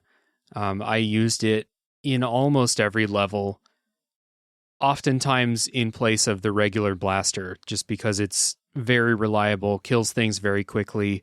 Will, if you're in trouble with a bunch of stuff in front of you, just throw that out and it will take care of everything. So good weapon. I have no idea what the charge for the tornado does because I didn't mess around with the charges because I didn't get it until the very end of the game. And at that point, there was one charge attack that was so clearly the one I had to focus on that I didn't really mess with most of them. Yeah, if I remember right, he just makes a big tornado kind of around himself and like does a little bit of like room clearing. Okay. A bigger tornado. Yeah, in a vertical tornado instead of a horizontal one. Ooh. That's how you know things are serious. That tornado's vertical now. Next up is Spark Mandrill. And I hate this level. This was one of the ones where while you're jumping or wall climbing, an enemy will just rocket in from off screen and knock you off. I think that's bullshit. I did not enjoy this. What I did enjoy, though, is since I had the ice upgrade, Spark Mandrill's weak to ice, and he has a very funny animation. When he unfreezes, he raises his arms like Boris in GoldenEye, like the I'm invincible, and then you just shoot him again, freeze him again, repeat that animation. Very easy fight. I never truly learned the fight because he is so weak to ice. Yeah, if you're not using that weapon, it's a little bit of a challenge because he kind of climbs around on the top of the stage and tries to land on you, and then he shoots the spark man or the spark weapon that kind of climbs along the walls. So if you're like trying to get up to the top of the stage to shoot him, he'll shoot his weapon, and then the sparks like follow the walls and knock you off of them. But yeah, once you get that shotgun ice, it's almost hilarious how just how easy it is and how stupid he looks every time he freezes. Yeah, I enjoyed that. I mean, I don't know how good it is that I went through at least 3 of these bosses and never really saw any of their attacks because I just happened to have the upgrade that they're weak to. But it is funny, his animation and stuff like that. So, yeah overall, not bad. Next up is Flame Mammoth. I wrote down easy level, comma, no notes, and I do not remember a single thing about this level. And he's weak to the tornado, and I didn't know that going in, but I had the tornado, and the tornado was always my go-to for difficult enemies. So I used the tornado. He dies in 5 seconds. I don't know really much about this level or him. You'd probably, the levels definitely made a cakewalk because you beat Chill Penguin, and there's no actual like flames or like magma. Like I don't know if you noticed it, how it was like all frozen over. Normally, all that stuff is like hot magma lava, and so like some of those platformings where like it's like a conveyor belt, so you gotta like you're kind of dodging stuff on the conveyor belt. You can't just jump, go underneath them because it's frozen ice. Oh, dude, I was wondering, like, when I was playing that, I did have the thought, and I remember thinking this of like, this is incredibly easy. What's the point of the conveyor belts unless they just want to like show me all these robots being manufactured? But that doesn't seem like what this game's all about. Like, what's the point of this? Okay, I get it now. I get it. Yep. Same thing with Spark Mandrill's level too, right? Where I beat Yeah, Storm Eagle beforehand, and so Spark Mandrill's level was easier. yeah. It's easier and kind of harder because the section you said you disliked the most goes like it because it's like dark and like every once in a while like the lights kind of come up and then it goes back to dark. That doesn't Hmm. happen when the power's on because Oh, right. the power goes off because supposedly Storm Eagle's ship crashes into Spark Mandrill's whatever factory. I don't know. And yeah, so but some of the enemies don't get like the mid boss in Spark Mandrill has a electric attack that's kind of a pain in the ass, but he doesn't have it if you have turned the power off. So That makes sense. I wish that there was some kind of indication that beating one level had affected another level. Like, definitely a cool idea for sure. yeah, it is cool. I think that's cool. I just like I had no idea that this Yeah, was happening. yeah. Um, and it was because maybe because I didn't play the game in the way that it was designed to be played, where you play each level like 7 times trying to Mm, figure out like what one you're supposed to do next, and then you'd beat Storm Eagle, and then you go back to Spark Mandrill stage, and you're like, whoa, this is different. yeah, definitely. There's Yeah, some you gotta the trial and error that exists just because of the non-linearity of it that you get that kind of cool effect like hey I beat and you maybe did Flame Mammoth and then you're like you beat Chill Penguin and you're like holy shit now it's a cakewalk because right. that level's fairly difficult while there's fire everywhere. That is interesting. It's the nonlinearity of this game is going to like perplex me every time I think about it, of like whether the good outweighs the bad, or like Yeah, and for me personally, you know. yeah, you may have and we may have done you a little bit of a disservice by like kind of giving you the guide, but I mean, I imagine at some point you would have looked up a guide yourself anyway. I would have either looked up a guide or just quit playing altogether. Yeah. So, yeah. Like the idea of going through all the levels, bouncing off because the boss is too hard, just kind of like going aimlessly, it almost feels like that's not something that I like. I don't value that. Yeah. So, you guys maybe took away a couple of cool discoveries that I would have had, but I probably would have quit playing the game without you guys helping me. So I think overall the help was appreciated, and it's just cool to, appreciate these stage changes from afar. That's Yeah. fine with me. So next level is when you beat Flame Mammoth, you get a flamethrower weapon, which I think is basically trash as you're going through the game. The ammo depletes super quickly, and it doesn't have a very good range. It's very good on the last level when you have to fight Chill Penguin again, and it's good for secret hunting. But Hmm. as I'm going through levels, killing stuff in front of me, the flamethrower was almost never used because I don't want stuff getting close to me. So, Yeah. I think it does big damage output on some of the bigger bosses or bigger enemies that like like those the those tanks and stuff. yeah, and like the big turtle and I think in the armadillo stage, the moles with the big like spikes on the front of them Oh, that right. a lot of the times hide the secrets. Yeah. You can hit them with that flame and it takes them out real quick. Yeah. Speaking of, that's the next level on my list, the Armored Armadillo. I hate this level because, as I said in the non spoiler part, there are a bunch of times where it teaches you about something by just killing you.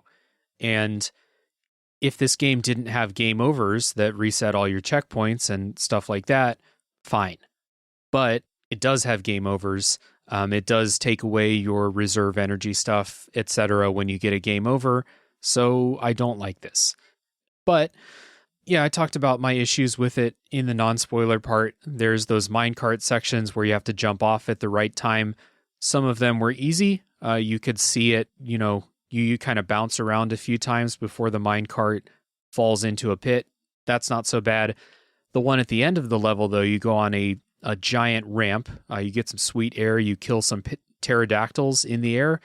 Fun. And then it hits a wall and you fall down and die. And you were supposed to jump off 3 seconds ago, and now you're boned. And I don't like that. Those driller guys you just talked about, they're the only enemy in the game that kills you in one hit. And the way that you learn that is by getting killed in one hit. So yeah, pretty much don't be in front of them. Yep. But I do like how they kind of hide secrets behind, because you see them clearing the rock in front of you, and my inclination was to just let them do it. Help me out. But then you realize that by letting them do that, you can't reach some secrets anymore. So that was kind of a cool thing to learn and be like, okay, I got to kill this thing before it gets to where these secrets are, and then I can get the secrets. Yeah. And Armored Armadillo, the boss fight, is when you hit him with his weakness, he like loses his armor, and that kind of makes those bounces. He's actually vulnerable during the bounces. So when he has his armor, I think he's fully invulnerable without like you have to hit him in his like face. Basically, if he's bouncing around, he's fully invulnerable. And there's a few enemies that their weakness kind of changes the boss fight. We were just talking about Flame Mammoth. If you hit Flame Mammoth with the boomerang weapon, his trunk gets cut off, and then he can't shoot out these oil splotches, which he would fill the level with and then set on fire. So there's there's some kind of cool stuff they messed around with, like outside. Like Flame Mammoth is kind of a weird one because that's not his weakness, but if you hit him with the boomerang, it does something to him. Armored Armadillo. There's another one like that, right? Yeah. Like Launch Octopus or the Chameleon or something like that, where if you hit them with the boomerang, they go into like one attack constantly, or it makes it so they can't hang on the ceiling or something like that. Something along those lines. I can't remember exactly which one it is. But yes, something like that. Yeah. I found the armadillo's weakness maybe just by luck, or maybe give myself a pat on the back and say by intuition that I found his weakness that way. But I did see, the stuff bounce off, and I can see how this would have been super frustrating if I didn't find that. Mm-hmm. Again, Mega Man can only shoot in a straight line, so anytime you have to do any like precision shooting, like you have to hit something only in the head, which happens a few times, it's pretty tough, I think. But that didn't happen. He gives you the rolling shield, which is you kind of just shoot out a shield that bounces on the ground in front of you and will bounce off walls and a couple times, which is helpful. And this is like mandatory for the next boss, which is Launch Octopus. And I don't know, Launch Octopus, it's an underwater level, and I think it's fine. I like how you can jump really high. I enjoy that in underwater levels, altered gravity and whatever. The only thing I have to say about this level is there's a repeating mini boss that has like a vacuum that will pull you toward it. And the first time you fight it, it's just on regular ground. It's super easy. It shoots out these kind of eel-looking things. Whatever, it's easy. The second time, though, you're on a platform surrounded by death spikes, and it pulls out that vacuum and just pulls you right into the death spikes, which is cheap bullshit, and I'm glad that games stopped doing this for the most part. I hate that. I died too many times, and the times that I didn't die to it, I don't know why. Like, I never learned how to avoid that. It was always just kind of like dash frantically and hope that it works out, because sometimes it didn't, sometimes it did. Jumping, I think, helps a little bit. Yeah. Also, that mini boss is filling up the entire right side of the screen. Yeah. So you can jump, and if you land while the vacuum is still going, you'll get pulled again. And if you try to jump over where he is, you can't touch enemies in this game without getting hurt. Yeah. There's not enough room behind him to stand unless you just, use some kind of weapon to just do as much damage as possible. But Yeah. Launch Octopus is my least favorite enemy in the game. It feels the most cheap. It feels like the one where if you don't have the upgrade, you are fucked. Because, like you said, he uses these projectiles. But the key thing is, again, Mega Man can only shoot straight, and the projectiles are slightly above and slightly below where Mega Man can shoot if you're standing. So Yeah. They run in kind of an arc. yeah, and some of them are homing. You get the homing torpedo from beating him. So jumping over the projectiles is not really a great option either because they'll just turn and follow you, at least the torpedo ones. So what you have to do with this is use that rolling shield and just kind of just spam it while he's shooting projectiles to take them out and then continue fighting. Don't like this at all. It's definitely one of the tankier kind of bosses. You have to tank. You kind of just have to like spam that weapon, and the weapon destroys some of the projectiles, but like I said, yeah, it's you are kind of just like you're not. I'm sure more skilled players will tell me I'm dumb, but you pretty much just get hit and you gotta out DPS him and tank. Yeah, it was definitely one of those ones where like I would run out of ammo and die. Like I would run out of the shield ammo and die and then be like, well, I guess I'm fucked. Like I definitely can't beat this thing without the rolling shield or the tornado like that. And there were several times where I was just like, I guess I'll just get a game over or like leave the level entirely because I can't beat this without these weapons. And again, if they just refilled your special ammo when you died, wouldn't be a big deal, but they don't. So yeah, not great. We got 2 levels left. Next one is the funniest name of any of them, Boomer Kawanger, which I learned that's a real insect. There's an insect called a Kawanger that looks like Boomer Kawanger. And this is one of those climbing levels. I complained about those in the non-spoiler section, so I won't repeat that, but this is a climbing level with all the things that I don't like about those. He's weak to the homing torpedo. As soon as I got the homing torpedo, I was like, this is great, and I only had 2 levels left. So, yeah, this was easy. He is basically stun locked to death with the homing torpedo. So this is another one of those bosses I never really saw his real moveset because he died in less than 10 seconds. Yeah, he basically, one of his big ones is he grabs you with the horns on his head and chucks you up into the ceiling. That's right. I did see that one a couple times because even if you do hit him with something, he gets all the enemies get a few iframes too after you hit them with their weakness. So he'll run up and grab you. Yeah. Yeah, this level also introduces, I think, my second most hated enemy, and that's the kind of green humanoid robot with the shield and the ball and chain. Because fuck those things. Yeah. Because the way they utilize it, he's like, they're always in those vertical sections, and they're pretty much, I mean, even some of the special weapons can't quite get to them. Like, the best way is to basically iframe through them if you can, and then shoot them in the back until they're done. Very cheap enemy, in my opinion. Like, you would think what you have to do is get in their line of sight and bait out that chain attack, right? But this is happening while you're going up a vertical thing, so you can't just like easily do that. And that chain comes out so fast that if they're firing it at you, they're probably going to hit you with it. And if they do hit you with it, you're going to fall down. And we've talked about that. They're also like not often the only enemy there. So like there'll be like a platform with the shield dude on the left side and you're wall jumping on the right side, but there's an enemy on the wall above you on the right side.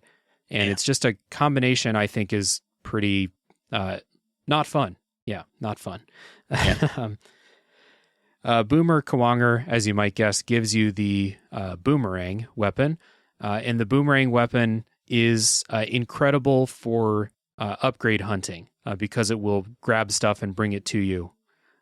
So all of those little heart pieces that you saw, all those like little energy tanks and stuff like that you saw but couldn't reach, all you have to do is shoot the boomerang and it'll bring it back to you.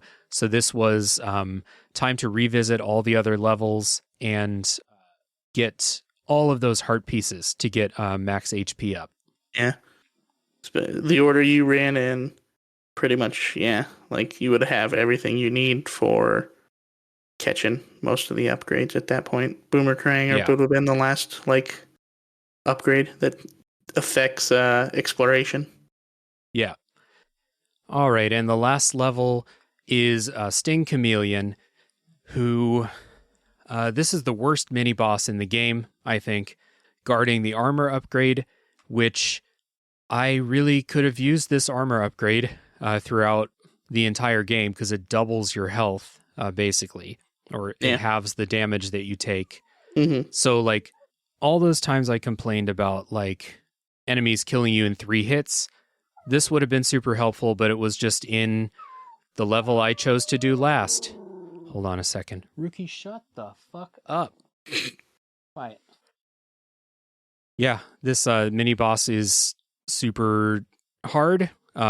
Guarding the upgrade that I could have used throughout the whole game would have made me die in 6 hits instead of 3. And yeah, but this mini boss sucks. It's one of those ones, like I mentioned a few minutes ago, or you mentioned also, where like you can only hurt it if you shoot it in the head or something, or you can only hurt it during like a few frames of like one specific animation, and it turned into like an endurance test, like a 5+ minute boss fight, which in Mega Man is too much. Definitely. It's like, because even after you figure out exactly what you got to do, it's another one of those kind of like, you bait a certain attack, and then you jump up the wall, jump over him, he turns around, you get your opportunity to attack, and then you basically wait on the other side of the stage and bait an attack, jump over him, get your opportunity to shoot him. But because you have, I don't know if he's just got such a large health pool, you got to do it like 30 times or something. It's like you're not gaining anything. Like, I learned the strategy. I learned what you want me to do. Make me do it 6 times. Yeah, not 25. It's exactly excessive. And he's not weak to anything, as far as I can tell. It's just fucking takes forever. Yeah. The boss of the level, Sting Chameleon, easy because this is the last level. I had all the weapons, and he's super weak to boomerang. So easy, no trouble with him at all. You get the Chameleon Sting, which is kind of like a multi-blaster attack. It's really useful just as a regular weapon, but this was the last level, the last like of the main 8 levels that I did, so I didn't get a ton of use out of this. But its charged form, which if you get that upgrade with that really shitty jumping section, you can charge up all these weapons. And its charged form is the one that makes you invincible. Yep. For like, 10 seconds or so. Rookie is like going nuts in the background right now. He's like beating the shit out of one of his toys back there. But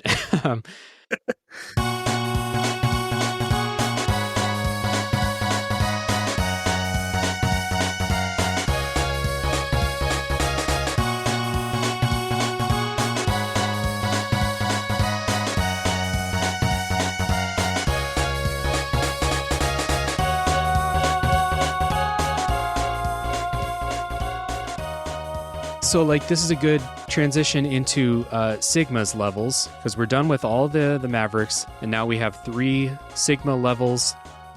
Each level has some platforming and 2 to 3 bosses in each one, maybe 3 bosses in each one. So it's kind of like a final platforming test, final regular enemy combat test, and then boss rush to get to the final boss. And level 1 is like, I have complained about some things throughout this this episode. Level 1 of Sigma is absolute horse fucking shit. This is like one of the worst levels in any game I've played in a long time. Now, I'm very choosy about the games I play, especially retro games, but Sigma Level 1 is bullshit.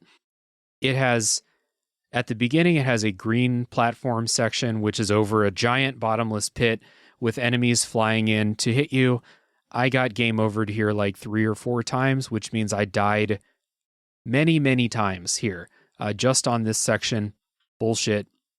Inside, there is a wall jumping section that is, I don't know how you do this without the invincibility from Sting Chameleon. Like, I legit, unless you're a pro speedrunner type, speedrunners probably use this too. I don't know. But it is horse shit.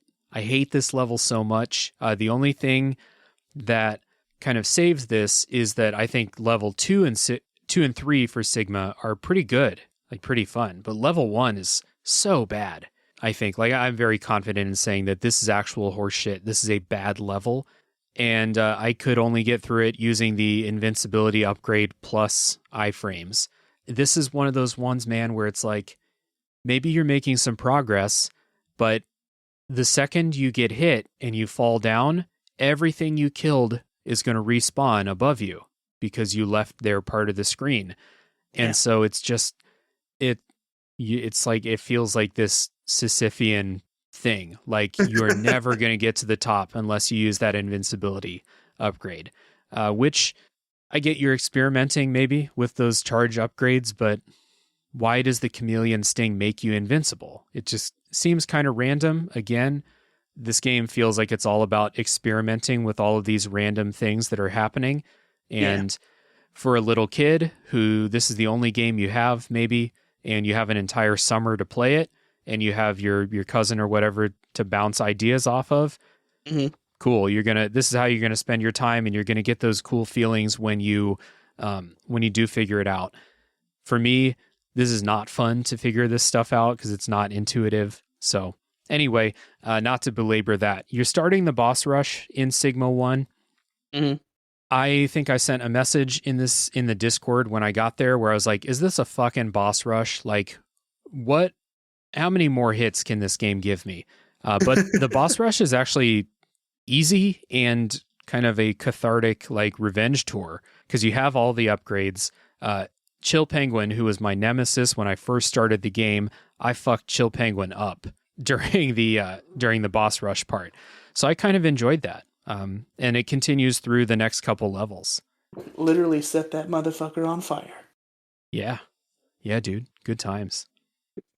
Yeah, the boss rush stuff is, again, it always feels like in any game, it's padding.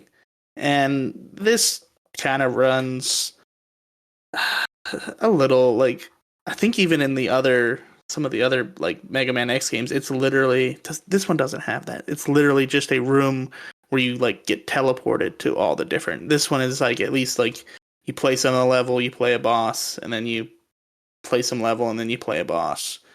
So it doesn't feel exactly like this is just a boss rush. Right. But it is a boss rush, so. Yeah.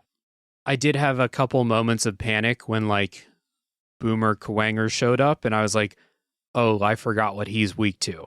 Let me frantically try and, like, figure out what he's weak to and stuff like that. Another good thing about this is once you do beat Sigma level 1, you never have to do it again. Even if you get a game over, I believe you can still start at Sigma level 2. I think. I believe there's a password for, like, Sigma level 1 beat. There is, yeah. So that's good because if I had to do Sigma level 1 over and over again, it would have just kept dropping letter grades off of how I feel about this game. But you don't. So Sigma 2 and 3 are pretty fun. Actually, like, the platforming, the level, or the enemy arrangements and stuff feels like a good last level, I think. Yeah. The boss rush, again, you're kind of going through the hits. You get to see the enemy, or you get to see the bosses one more time, use their weaknesses against them one more time, especially those early game bosses where you maybe didn't have their weakness yet. So that was fun. And then you get to Sigma himself, the last boss, which has that built-in grinding spot right before with those infinitely spawning like caterpillars that Yeah. you kill. But again, they make that more tedious than it should be because you have to wall jump the whole time because those enemies, when you're on the ground, the spawn point is off screen, so they're not spawning. They only spawn when they're on screen. So you have to wall jump for. So what I did was I used the boomerang and just wall jumped for like 10 straight minutes, shooting the boomerang, collecting the upgrades to fill up all my extra energy tanks, fill up all my ammo. They drop extra lives too, so I never drop below 9 lives on this, which is good. I don't want to go through a bunch of stuff to get to the boss fight again, but again, I don't want to grind in Mega Man. Like, this doesn't seem like a game where you should be grinding, right? Yeah. Well, I'm what I'm about to tell you might upset you, but Okay, let's the do real it. the real technique is to use Armored Armadillo's charge, because it puts a shield around your entire body, and then you basically just wall jump in front of the Oh, spawn just point. on the spawn point. Yeah. So it's a little Ah, less pain in the assy. I can see that. So it would have taken me 5 minutes to grind up all my energy tanks instead of 10 minutes. Yeah, Yeah. I can see that. Um, so Sigma, the last boss, has 3 phases. The first phase, he sends his dog at you. Yeah. I kind of just brute force through the dog. Like, I forget what it's weak to. Maybe electric. I don't remember, but I think it's ice. ice. Okay. I was looking at a guide at this point because I was like, I don't want to fight this final boss 50 times. I want this game to be Yeah. over. So yeah, ice. He has this. He starts out the fight where you can shoot him and then he jumps above you and hits the wall and then jumps above you again. You can just like stand still and shoot. And after that, just a few more hits. That part's over. What I forget what phase 2 is. Phase 2 the lightsaber phase, or is Yeah. that Phase phase 2 3? is lightsaber Sigma. Okay, so that one he pulls out a lightsaber and he will, as you might expect, he'll fuck you up if he can actually hit you with it. Mm-hmm. So I don't know. Do you know what do you remember what your strategy is for this? Bounce to the top of the screen and let him wall dash kind of thing. His little Z dash. He Right, like bounces off the wall until he gets almost to the top and then starts sliding down, and you hit him with the spark mandrel, which is his weakness. Spark right. mandrel? Yeah. I think so. That's Yeah. exactly.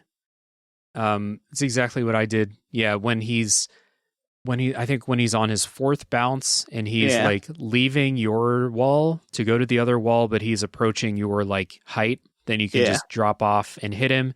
And then the good thing about the spark is you can shoot it and it hits the wall and then it travels along the wall. So when he's about to get back on the ground, you can hit him with a cheap one that way Yep. too. Pretty easy. I mean, it took me a while to get that timing down, but overall, like, I did enjoy it. It felt pretty learnable, I think. Mm-hmm.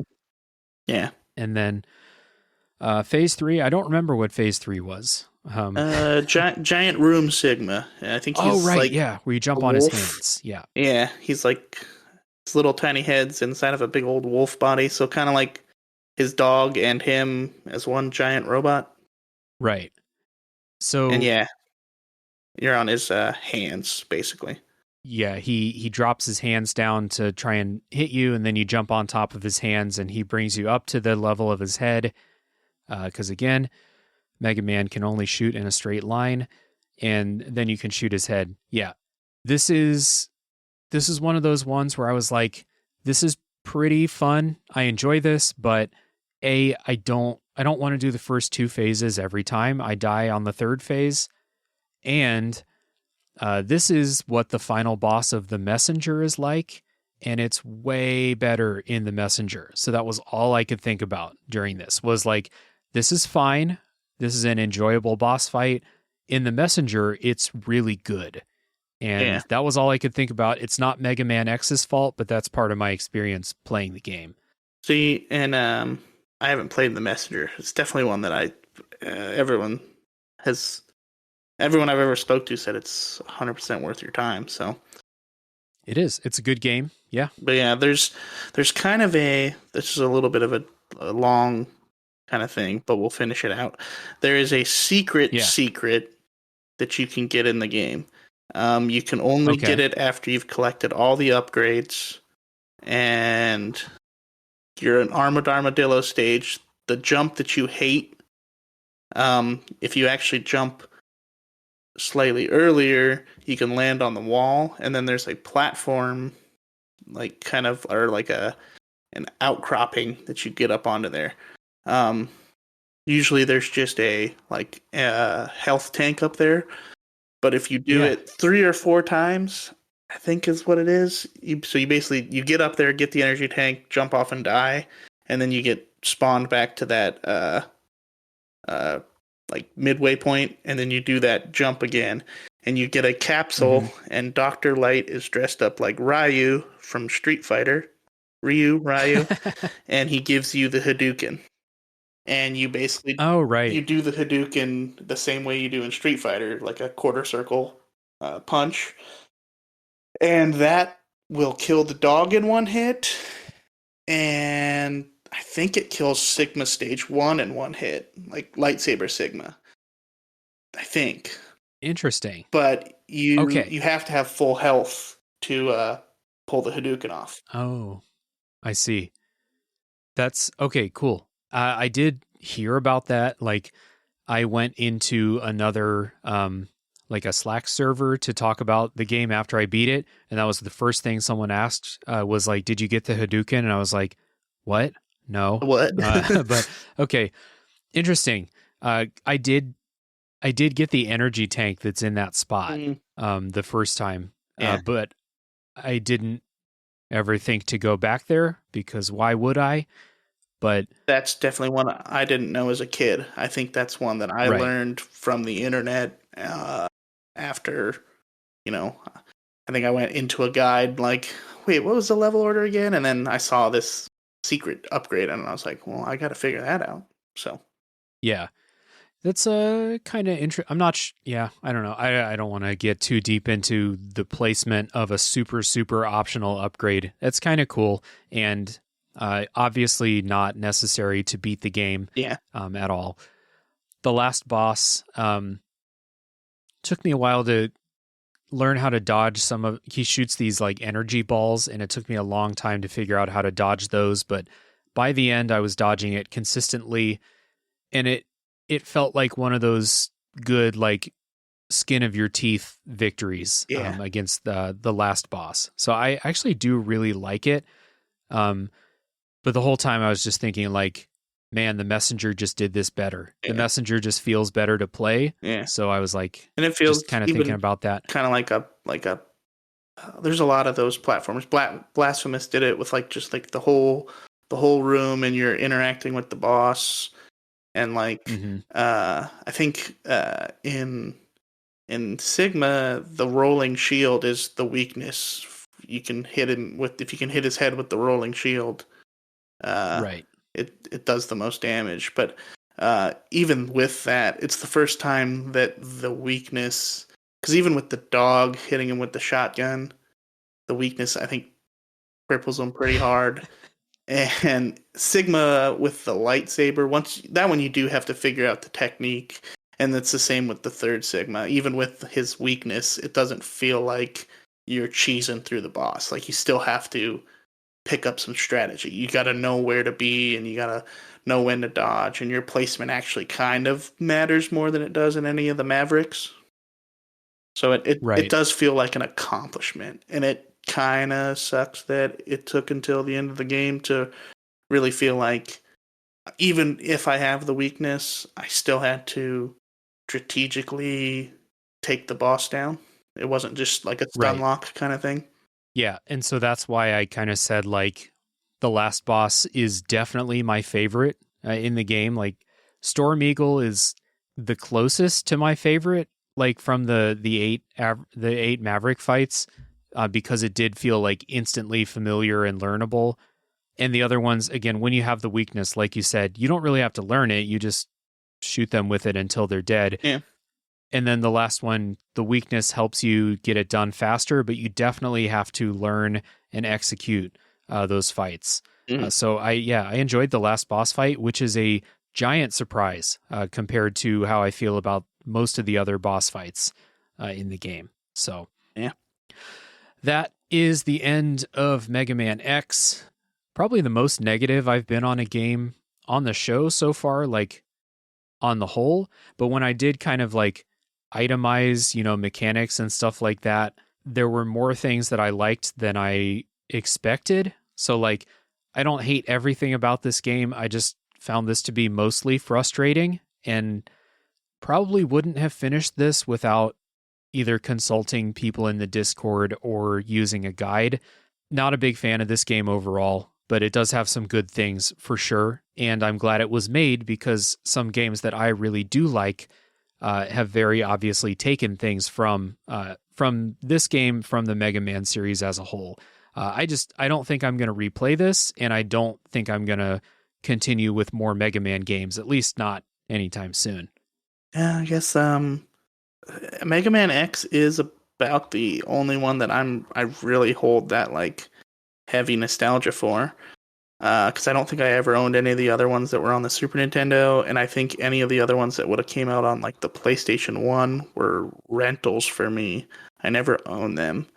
So X1, if that's what you want to call it, is the nostalgia game for me, is the one that I will always go back and play. I played through the Mega Man X collection on the Switch. I think it has 1, 2, 3, and 4.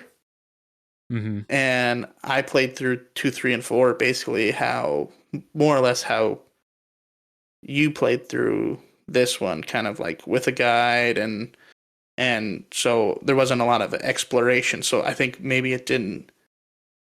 Those ones definitely don't have a place in my like pantheon of nostalgia games because Right. I never played them in that, over a summer exploring and, just learning every stupid little detail of the levels. It was like, okay, well, we'll just bash my way through this and do what the guide says, and this is the weakness.